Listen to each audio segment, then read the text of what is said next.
দুনিয়ার সব কাজ করেন, বেঁচে থাকার সব প্ল্যান করেন, কিন্তু আপনি আল্লাহর বান্দা হয়ে জমিনে বেঁচে থাকেন। আপনার অন্তরটাকে এমন করে রাখেন যেই অবস্থায় যে কোনোভাবে যদি আপনি মরে যান, যে আপনার রব আপনার প্রতি সন্তুষ্ট। যেই দিন আমরা আপনার জন্য বলতে পারি যে শুনলে যে অমুক মারা গেছে, রাহমাহুল্লাহ, আল্লাহ তার উপর রহম করুক, আমাদের জবান থেকে যারা পৃথিবীতে বেঁচে থাকবে তারা যেন আপনাকে নিন্দা না করে, তারা যেন আপনার জন্য দোয়া করতে ইতস্তত না করে, তারা যেন অন্তর থেকে আপনার নামটা শুনতে পারলেই বলে আল্লাহ তাকে মাফ করে দাও, সে ভালো লোক ছিল। এটা আপনি অর্জন করে নেন।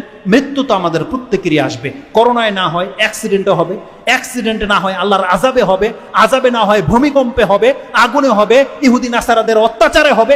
হবে তো নাকি আমরা কেউ বেঁচে থাকবো?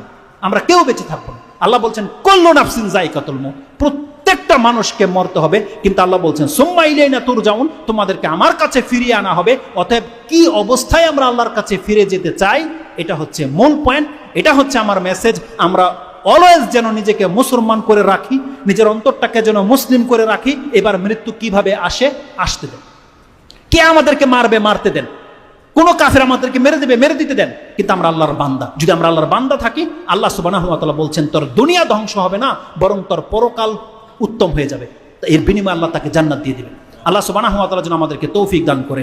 সর্ব অবস্থায় যেন আমরা আল্লাহ সুবহানাহু ওয়া তাআলার বান্দা হতে পারি। আমরা যেন আল্লাহ সুবহানাহু ওয়া তাআলার সন্তুষ্টিমূলক কথা বলতে পারি। আমরা যেন আল্লাহ সুবহানাহু ওয়া তাআলার সন্তুষ্টি মতো কাজ করতে পারি। এবং যে কোনো ফিতনায় আমরা যেন মানুষের জন্য নতুন করে ফিতনা না হই, আমরা যেন ফাসাদকারী না হই। আল্লাহ যেন আমাদেরকে মুসলিমদের অন্তর্ভুক্ত করে দেন। আল্লাহ যেন আমাদেরকে সৎ লোকদের অন্তর্ভুক্ত করে দেন। এবং